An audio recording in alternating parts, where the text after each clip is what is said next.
Your personality type cannot tell you what person you are supposed to be with, what personality you are supposed to be with.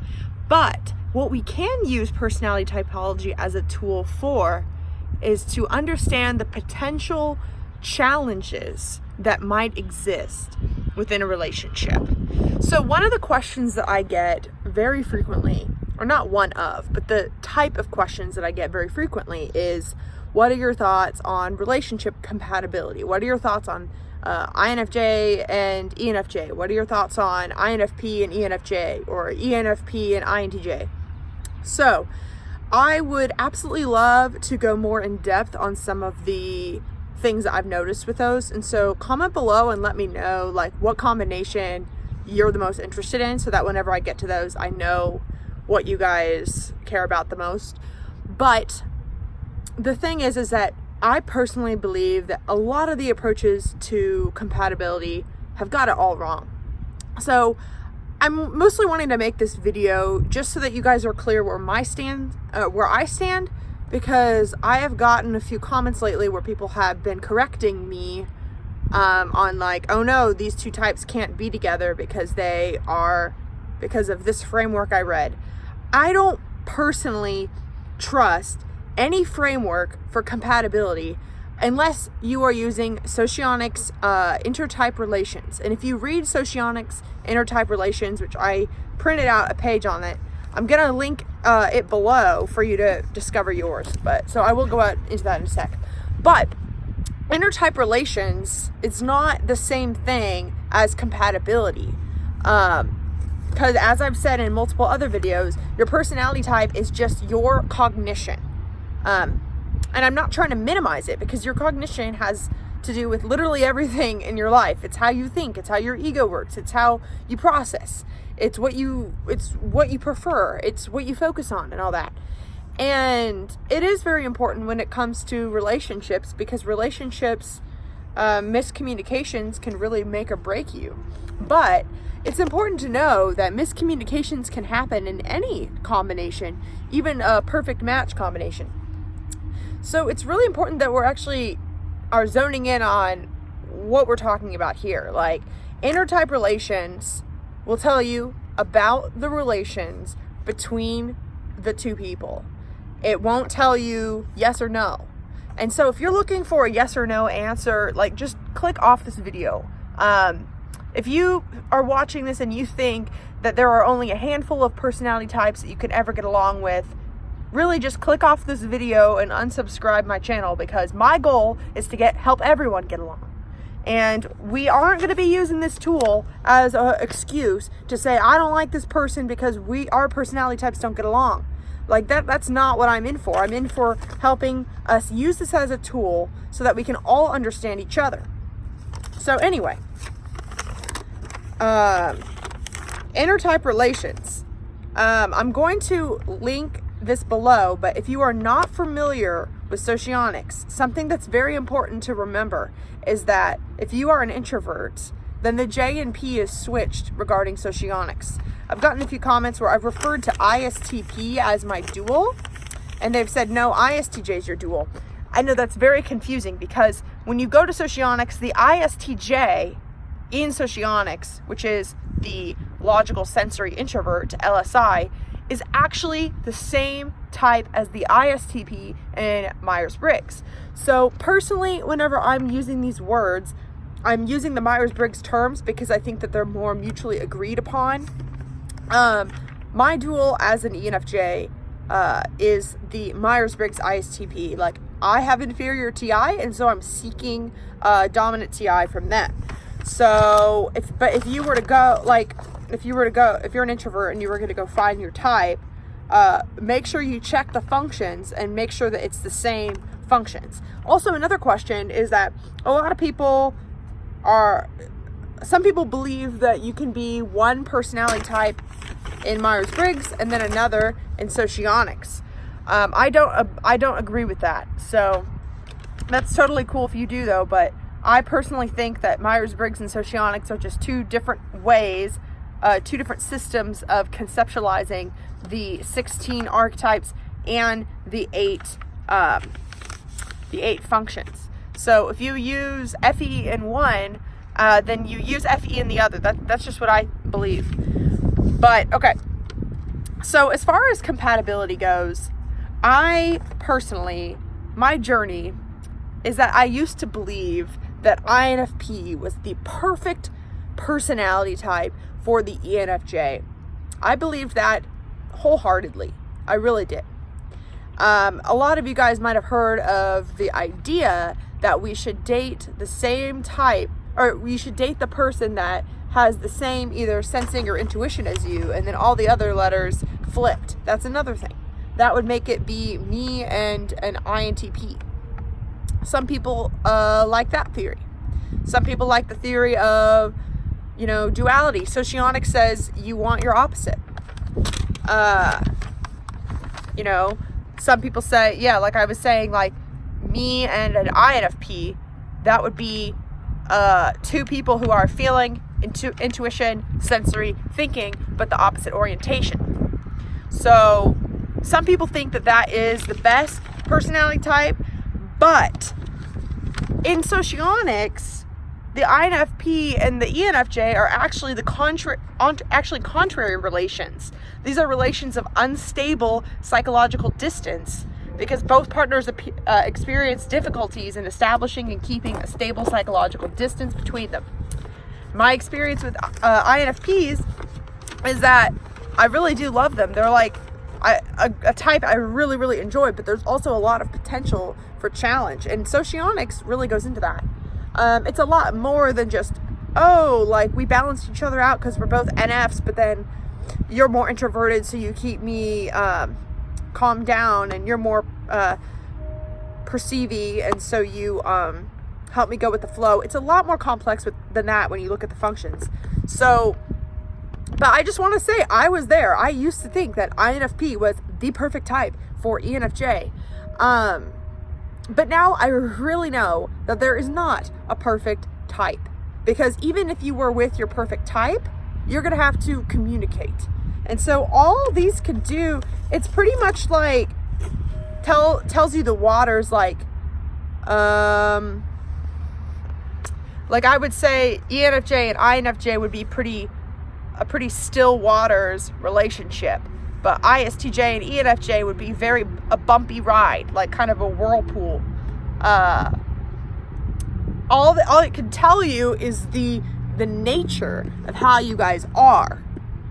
And so the way that I like to think about it is that one of my favorite authors, Mark Manson, has a blog post where he talks about, I might be butchering this a little, I'm going to find the link and link it below, but there's compatibility, and then there's chemistry. I personally believe that anything opposite is going to be like this sort of chemistry feeling, because they are sort of triggering you or poking you in some area. I mean, whenever I've dated INFPs and ENFPs and INTPs, and even the ENTP, they trigger my blind spot SI because they value SI and they get mad at me for not valuing SI. And that is a trigger. That is an obstacle. And then whenever I fight back and I argue with SE, then that's a trigger for them. So these types could be wonderful together because, for example, I really love NE, and NE can really inspire me and helps me sort of pull my NI out and, think of things differently. Like a lot of NPs in my life, they're the sort of people where you sit and talk to them and you just can't stop talking because there's so much to say. And I love that. Like, I love that. But the thing is, there are all these different theories about compatibility. Some say you want your opposite. Some say you don't want your opposite. Some say you need to make sure you have your intuition together. I'm pretty sure that's Kiersey. But the truth is that everyone wants something different out of a relationship. I don't care what your type is. Everyone wants something different. So what are you looking for? Are you looking to feel understood? Are you looking to feel challenged? What are you looking for? Are you looking for emotional stability, or are you looking for mental stimulation? What are you looking for? It doesn't matter. It literally doesn't matter. And I mean, I've had a few comments of people telling me that my girlfriend, who is an INFJ, must be an INFP because we get along and because we're such a great match. And that, I just want to say, is absolute bullshit. Like, any type could be a wonderful couple. And even the types that are supposed to go together, it creates it's work. Like, I don't care how much you think you read someone's mind, you don't, because they probably have a different value than you, a different perspective on life. I don't care if you guys have the same values, the same life mission. You're still two different people with different life experiences and different traumas and different paths in life. The goal of any relationship is to get on the same page so that you can both pursue those paths together. So anyway, there's no easy answer. And so, yeah, I'm kind of repeating myself here, but as you can tell, I feel passionately about this because I see a lot of people dumbing this down.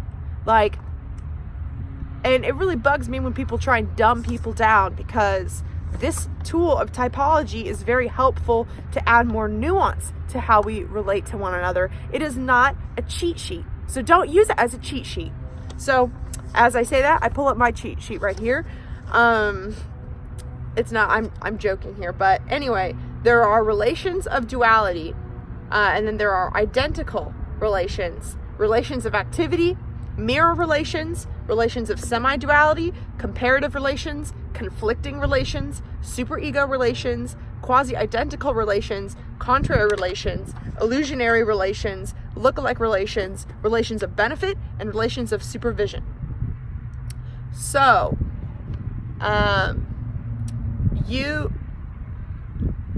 what you're going to have to do is go find your type, and then they have charts online where you can see for all 16 of these which one regards each of your relationships. And I hope you guys know too, I'm sort of a conversational channel. I'm not a huge, like, let me teach you a lesson about socionics. There are other channels for that. Like, I'm not a thinker. Like, I don't really enjoy laying out the logic very whatever. So you can look this up yourself, because I'm not that great at that. But anyway, even the most smooth relationships have challenges. Like, even if you were to say me and an ENFJ, in theory, I'm pretty sure that's identical. Okay, yes, identical relations are relations of complete understanding between partners, but with an inability to help each other. They see the world with identical eyes, and they identically work out received information. So whenever an ENFJ friend of mine has a problem, it's very hard for me to help them, because the things that debilitate them about the world also debilitate me. But at the same time, I'm a very validating person for them. So yeah, and then there's duality, which it says these relations are the most favorable and comfortable of all intertype relations, which provides complete psychological compatibility. So if I were to say that any pairing is perfect, I would probably say that the dual is the most perfect, but it really just depends on what you're trying to do. Because, for example, I have dated my dual. I've dated 2 ISTPs, and I've casually flirted with a couple others that I didn't really date, but their FI sucks. They don't understand where I'm coming from whenever I'm using FI. And I don't use FI that often, so it's not really that big of a deal, but they have an inability to understand whenever I am saying, like, oh, I'm just being irrational right now, like, hold on, like, it'll leave in a moment, like, that sort of thing. They only know how to comprehend, like, FE emotions. They really get confused. I mean, there was a friend of mine that was an ISTP that, when my grandma was dying, I was not very stable. And they kept taking it personally, as though my emotions about my grandma had something to do with them. And that's not the case. ISTPs use FE, and so a trap that they can get in is that they, all emotions, they sort of assume that it is an extroverted orientation. So if you were to be like, oh no, that's just my feeling, it has nothing to do with you, it has nothing to do with anything going on around here, and that would be pretty confusing, especially if it seems like you're reacting to them. They don't really understand when, like, it's like, no, I'm not reacting to you, I'm reacting to something inside myself. So, and I mean, I do the same thing where people use TE. I assume that it's like something that they think really deeply. I don't see it as, oh, it's just a fact that they were saying, whatever. So as you can see, even the most favorable and comfortable relations, there are still going to be issues. If I were to be with an ISTP, then we'd have to get over the fact, like, I have FI ignoring and they have TE ignoring, and we use those functions a lot, and it bothers the other one, but we are ignoring. We don't realize when we're doing it all the time. When I'm using FI, I don't always know, and it bugs the ISTP. When they're using TE on me, it bugs me. So even the most perfect, you're going to have problems with that. Even identical relations, even if you understand each other completely, you're going to have problems. I think that duality is great for helping you with your weaknesses, because your blind spots don't battle. But at the same time, my issue I had with ISTPs is that they were not as interested in theoretical things. So, you know, I dated an INTP, I dated an ENTP, and those are slightly different. That's INTP would be semi-duality. I can't remember what ENTP is. I think it's relations of benefit. Anyway, with NTPs, it's the SI and SE battling. Like, we think we understand each other, but then we don't, because they're focused on SI, and then I will lash out with SE. Like, they do things that trigger me, and then I will say something about it, and then they're like, whoa, you're scary. And it's like, no, I'm just using SE. I'm just pointing out what's right there in front of you. And they're like, oh, I can't see that because I'm not looking at SE. But don't you? And then they're like, don't you realize how you are yelling at me and that hurts my subjective sensory experience? And I'm like, no, because I don't care about your subjective sensory experience, because I don't care about mine. So even that, it could be slightly better for some ways, because then we have that sort of intuitive connection, because then that happens. But then it's like, okay, ENFPs for me, ENFPs, we really are just great friends, because we don't understand where the other's coming from, at all, and we're both just so much. I'm so happy with my INFJ right now, because to me, it's this balance of understanding one another, but then there's enough chemistry to where my extroverted side helps her come out of her shell a little bit, but also she wants to come out of her shell. INFPs don't really want to come out of their shell. They're perfectly fine, kind of on their own. And I know this is a generalization, but in my experience, INFJs are motivated by FE and SE, and INFPs are annoyed by it. For example, my girlfriend loves to make music, and she always talks about how she wants to make music. She has trouble getting herself to do it. So I was like, I have an idea. How about every month we make music together, just on the second Saturday of the month? Let's do it. She found that incredibly motivating and was so thankful. And now an INFP, I'm sure they'd like that, but an INFP would more likely think that I was being kind of pushy, and might sort of be like, oh, do you not like that I'm not making music? Do you only like me for my music? What are you doing? You can't tell me what to do. Or maybe they'd be less inclined to want to, because it didn't authentically come from their FI or whatever. So my natural FE-SE encouragement is more appreciated with an INFJ. And that makes me feel good. and then, she helps me calm down and like get more, trust my NI more. So I think it's a great pairing. Mirror relations are relations of mutual correction.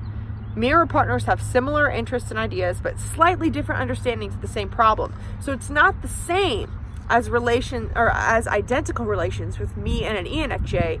It is a little different. They're a little bit better at helping me solve my problem, because my INFJ can help me with NI, my auxiliary creative function. It can help me use that to be more creative and ground me a little, and I can help with her FE. And we can help with each other's inferior functions too. Our tertiary can help draw that out. So anyway, I hope from watching this you can sort of start to think about your relationships. Happy Valentine's Day. It is Valentine's Day. Realize it's not that simple, and also realize that you can get along with anyone. For example, if I were to get along with an ISTJ, that's my conflictor. Actually, let me read that one. Conflicting relations, these are relations of constantly developing conflict. Conflicting relations have the worst compatibility between partners. So anyway, I have an ISTJ boss that is, or a department head, she's not my direct boss, who is a very spiritual, very wise, like older woman. And she is so calm and peaceful and very strong, NE and FI. Like, I've never met an ISTJ like that. I know she's still an ISTJ because of her cognition. But there are, when you develop fully, you don't become just a caricature of your type, and it's way easier to connect. Like my ISTJ department head, when she'll start meetings, she said something once about asking for feedback on the process of how we communicate, and then nobody gave any feedback, and she said something like, well, I sure hope I didn't say something that made you guys feel bad or something. And everyone was like, oh, no, like, you're fine. I can still sense the sort of FE blind spot, like sort of insecurity, not really understanding how people are emotionally reacting, but I can tell it comes from this really sweet, sincere place. And since we are similar, we have similar beliefs, I get along with her great. I get along with her just fine. And my ISTJ grandfather, we have very different, like, political views, for example, and very different hobbies. I don't really have anything to say to him. I think that hobbies are way more important when it comes to relationships that are conflicting, because if you share the same cognitive functions, you don't necessarily need a hobby to get yourself talking, because you can just sort of talk about the way that you see the world. But if you think completely differently, then it really helps to be like, oh, I read this book, what did you think about it? Or, oh, I really like this music, what do you think about that? Then you get to start talking about something. And then it's both of your cognitions that are different, bonding over the way that you're different. So try that. And if you have nothing in common with someone, just leave them alone. You don't have to be best friends with everyone either. There's no need to create unnecessary conflict. If you just can tell, I'm just different from that person, realize that they're maybe they just have different values and beliefs, different personality type, they see things differently, they have a different purpose on earth than you, okay? Just let them exist. Just let them exist.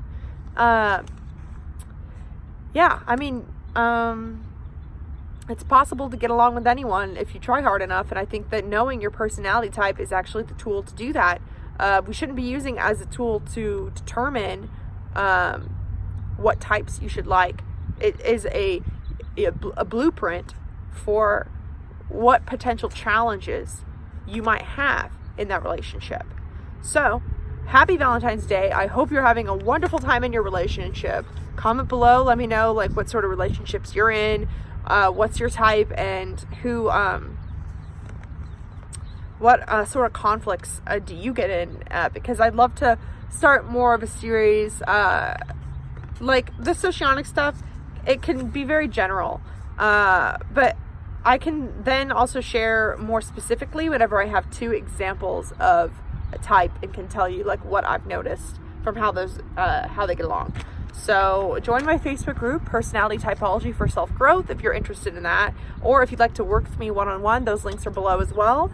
Subscribe if you'd like, and have a wonderful rest of your day.